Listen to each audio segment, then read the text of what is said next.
नमस्कार, आप सभी का स्वागत है दैनिक हरियाणा में। मैं पवन कुमार राठौड़ आपका स्वागत करता हूं और आपको आज के दिन में एक ऐसी शख्सियत से मिलाने वाले हैं जो यंग व्यक्ति है और बहुत ज़्यादा मेहनत कर रहे हैं। और मेहनत भी किसके लिए कर रहे हैं आपको बताना चाहेंगे।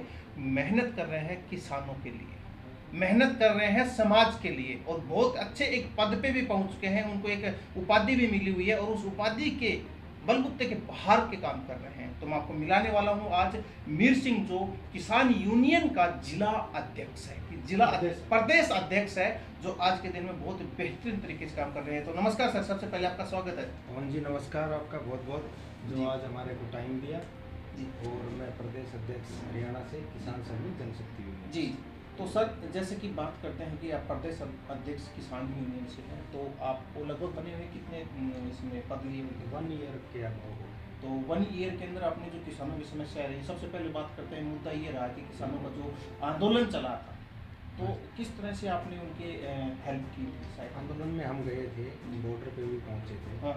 और जाके जो भी हमने करना था खिलाफ, उसके खिलाफ भी जो भी बातें हुई वो सब कुछ हमने शेयर की। फिर भी जीत आपकी हुई सर? हाँ, जीत हमारी हुई। और सर आप बधाई की पात्र और बधाई देना चाहेंगे आपको? बिल्कुल, धन्यवाद आपका बहुत बहुत। अच्छा सर, जैसे कि अभी आगे के प्लान के बारे में बात करते हैं कि भाई हम किसानों के लिए किस तरह की क्या क्या कुछ नया करने वाले। किसानों के लिए अगर उनकी कोई फसल के लिए है या और कुछ है, उसका मुद्दा हम टाइम टू टाइम उठाएंगे जी, और उनके साथ हैं जी, किसानों के साथ सदा रहेंगे। जी सर, जैसे कि अभी क्या होता है ना, ये जो सरसम है ऑनलाइन चढ़ चुकी है पोर्टल पे, उसके बाद में दिक्कत आ रही है कि जैसे कि ये सरकार ना खरीद के, ना कुछ बाहर के लोग होते हैं वो खरीद के, क्या करना चाहिए? इसके लिए हमने बात की है, जो जो समस्या जिस किसान को आ रही है वो हमारे संपर्क में है जी, और उनसे जो भी बातें हैं क्लियर करवाएंगे। जी जी।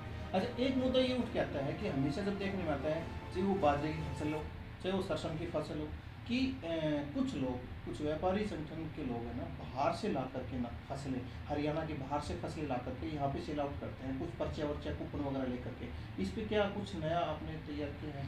पहले भी जो हुआ था क्लियर, एक बार पीछे सरसों की खरीदने, इसकी गेहूँ की खरीद थी, बाजरे की थी, तब उसमें ऑनलाइन का जिसको रिकॉर्ड था, जो भी करवाया वो हमने करवाया था, बाहर से पता लगा तो पहुँचे भी थे। अच्छा अच्छा अच्छा अच्छा। तो आगे क्या इस तरह की समस्या तो नहीं आएगी? नहीं, आगे कोई समस्या नहीं आएगी, नहीं तो हम उनके साथ खड़े हैं। जी, ऐसा इसलिए सर कई बार क्या होता है कि हमारे जो यहाँ के किसान है ना, वो तो बेचारे महीनों 2 महीनों तक लाइन में लगे रहते हैं, भाई हमारा नंबर आ जाएगा, कल आएगा। और व्यापारी वर्ग के लोग होते हैं, वो अपनी फसलें बेच जाते हैं। तो अब की बार अगर कोई दिक्कत आएगी तो हम उनके साथ खड़े हैं। जी जी।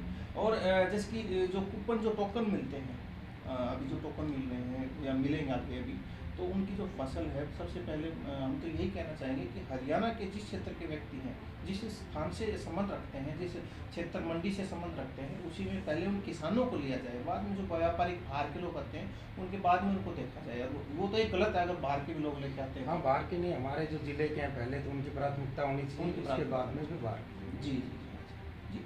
तो किसान यूनियन में आप एक प्रदेश अध्यक्ष के तौर पे आप बतौर वर्क कर रहे हैं, तो लगभग आपका जैसे कि अगला जो कार्य रहेगा किसानों के लिए, आप किस तरह की जो उनके लिए प्रभावशाली कुछ गतिविधियाँ करने वाले हैं? हमारे को कोई भी दिक्कत किसी प्रकार की किसान करेगा तो उनके लिए हम SDM साहब, DC साहब जो भी ज्ञापन देने होंगे हम तैयार, उनके लिए खड़े रहेंगे। जी जी। 24 आवर्स। अच्छा, कई बार क्या होता है कि सर कई जगह पे फसलों के ऊपर नुकसान, सर्दी का प्रकोप हुआ है, या फिर ऑल ओवर स्टेट का, महेंद्रगढ़ डिस्ट्रिक्ट में नहीं भी बहुत ही बढ़िया रहा, बाकी हरियाणा में कई जगह पे हुई है, तो उनके लिए क्या कुछ समाधान? उनके लिए हम मुद्दा उठा सकते हैं जी, सरकार को बोल सकते हैं कि DC साहब को, हमने बता दिया SDM साहब को भी, जी जी, हम उनके लिए टाइम टू टाइम निकाल के बिल्कुल पहुँचेंगे। जी जी। एक युवा नेता होने के नाते आप भविष्य में क्या कुछ करने वाले हैं किसान नेताओं के लिए, किसान लोगों के लिए? नहीं, हम समाज सेवा में जाएंगे, न कि राजनीति का हमारा कोई। अच्छा, सिर्फ समाज सेवा। समाज। तो अभी मैं आपकी बात करवा रहा था, जो मीर सिंह जी हैं, जो किसान यूनियन प्रदेश अध्यक्ष हैं, उनकी बात करवा रहा था। और सर आपको बहुत बहुत सारी शुभकामनाएं मैं देना चाहूँगा कि आपने जो आपके संस्था, जो आपके जो नेशनल जो संस्था है, उन्होंने लड़ा और लंबे समय तक आंदोलन चलाया और फिर लास्ट में जीत हासिल की। हाँ, हमारी जीत हुई, इसमें बहुत बहुत बढ़िया थी। और इसमें सभी किसान जो डट के रहे, उनके लिए भी बहुत ही अहम की बात रही है, बहुत बढ़िया रही है कि उन्होंने एक अच्छे तौर तरीके से एक जगह से हिले नहीं और अपनी जीत हासिल की उन्होंने, बहुत बढ़िया किया उन्होंने। तो सर बहुत बहुत धन्यवाद आपका हमारे साथ में जुड़ने के लिए। धन्यवाद जी पवन जी राठौर जी, धन्यवाद आपको। और आप सभी दर्शकों का भी धन्यवाद हमारे साथ में जुड़ने के लिए। नमस्कार, जय हिंद, जय भारत।